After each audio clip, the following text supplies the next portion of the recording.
스포츠 세계에서 모든 선수와 팀은 우승을 목표로 뜁니다. 하지만 우승을 위한 과정에 늘 승리만 있는 것은 아닙니다. 대표적으로 한국 프로야구는 팀당 총 144경기를 치르는데 그해 우승팀의 평균 승률은 60%에서 70% 정도입니다.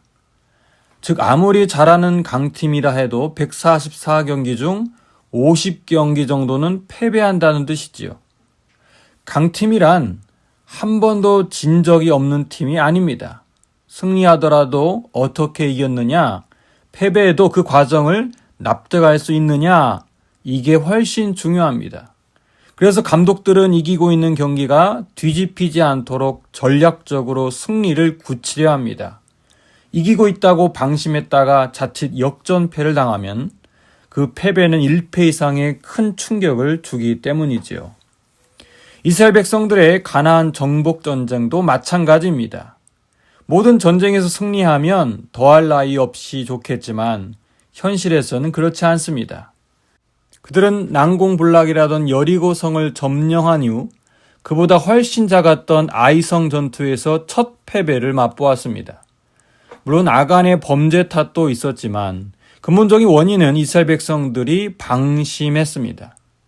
아이성은 작으니 2, 3천 명만 올라가도 충분히 이길 거라고 자만했던 것이지요. 이 패배로 인해 이스라엘의 사기는 순식간에 꺾이고 말았습니다. 성경 그때의 상황을 이렇게 묘사합니다. 백성의 마음이 녹아 물같이 된지라. 스포츠로 치면 당연히 이겨야 할 경기 혹은 다 이긴 경기를 놓친 셈입니다. 이유는 간단합니다. 방심했기 때문이지요. 다행히 여호수아는 아이성 전투의 쓰라린 패배를 교훈 삼았습니다. 최후 승리를 얻기까지 방심하지 않고 영적인 긴장감을 유지했지요. 오늘 본문이 그 모습을 생생하게 증언합니다. 여호수아가 자신들을 대적하는 가나안 남부 연합군에게 어떻게 승리를 거두는지, 또 아모리 5 왕들을 어떻게 소탕하고 그 땅을 정복하는지 주목해 보십시오. 먼저 16절에서 18절 말씀을 읽겠습니다. 그 5 왕들이 도망하여 막게다의 굴에 숨었더니 어떤 사람이 여호수아에게 고하여 이르되 막게다 굴에 그 5 왕들이 숨은 것을 발견하였나이다 하니 여호수아가 이르되 굴 어귀에 큰 돌을 굴려 놨고 사람을 그 곁에 두고 그들을 지키게 하고. 사실 어제 살펴본 본문에서 보았듯 승리의 추는 이미 이스라엘 쪽으로 기울었습니다. 하지만 완벽한 승리를 위해 여호수아는 2가지 과제를 해결해야 했습니다. 하나는 숨어버린 5 왕을 제거하는 것이고 또 하나는 도망치는 잔당들까지 진멸하는 것이었습니다. 그러나 이 2가지를 한꺼번에 실행하기란 어려웠습니다. 패배한 왕들은 막게다 굴에 숨었고 적군의 남은 무리는 뿔뿔이 흩어져 도망치고 있었기 때문이지요. 만약 동굴에 숨은 왕들을 찾아내는 일부터 한다면 적지 않은 시간이 걸릴 것이고 그 사이 적군을 놓칠 위험이 컸습니다. 이 딜레마 속에서 여호수아가 어떤 선택을 합니까? 그는 당장 굴을 뒤져 왕들을 끌어내지 않습니다. 대신 큰 돌로 굴 입구를 막아 봉쇄한 뒤 경비병을 세웁니다. 그리고 19절을 보세요. 너희는 지체하지 말고 너희 대적의 뒤를 따라가 그 후군을 쳐서 그들이 자기들의 성읍에 들어가지 못하게 하라. 여호수아는 승리에 취해 있지 않았습니다. 냉철한 전략적 판단을 통해 방심하지 않고 승리의 못을 박습니다. 여호수아가 남부 가나안 연합군과의 전투 승리를 확정하는 상징적인 모습이 24절에 이렇게 기록되어 있지요. 그 왕들을 여호수아에게로 끌어내매 여호수아가 이스라엘 모든 사람을 부르고 자기와 함께 갔던 지휘관들에게 이르되 가까이 와서 이 왕들의 목을 발로 밟으라 하며 그들이 가까이 가서 그들의 목을 밟으매. 여호수아는 사로잡은 아모리 5 왕들을 처형하기에 앞서 모든 이스라엘 사람들을 부릅니다. 그리고 전쟁에 함께 참여했던 지휘관들에게 5 왕들의 목을 발로 밟게 하지요. 오늘날의 시각에서 보면 참 잔혹하게 느껴지지 않을 수 없습니다.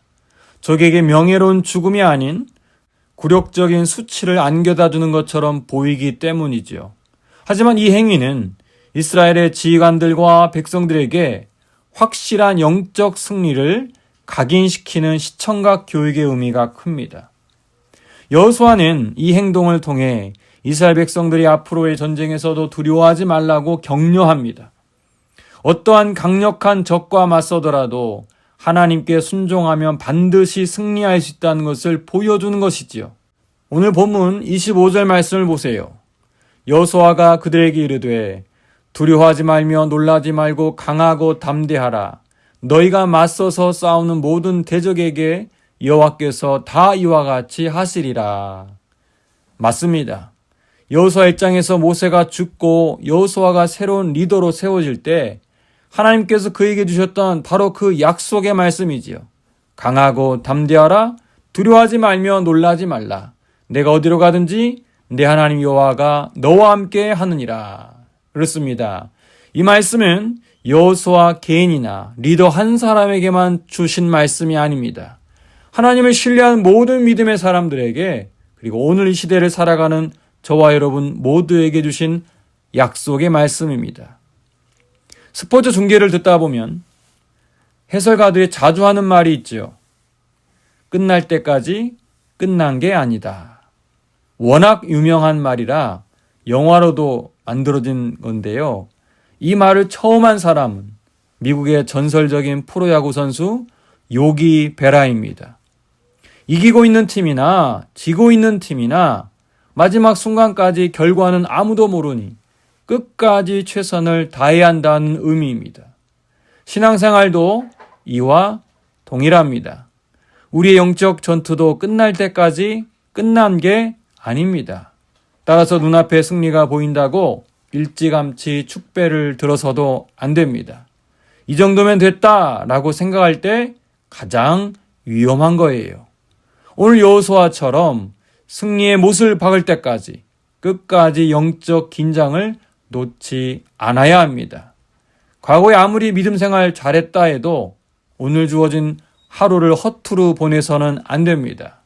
사탄에게 결코 죄의 틈을 보여서도 안 됩니다. 우리 모두 최후 승리를 거두는 그날까지 믿음의 경주를 완주하시기를 주님의 이름으로 축원합니다. 하나님, 인생에서 감당할 수 없는 문제와 고난이 닥쳐올 때가 있습니다. 그때 두려워하지 않게 하옵소서, 낙심하지 않게 하옵소서. 주님이 함께 하신다면 얼마든지 이겨낼 수 있다는 강하고 담대한 믿음을 허락하옵소서. 또한 여호수아가 승기를 잡았다고 느슨해지지 않은 것처럼 우리 역시 최후 승리를 확정할 때까지 낙심하지 않고 끝까지 믿음으로 나가게 하옵소서. 예수님의 이름으로 기도합니다. 아멘.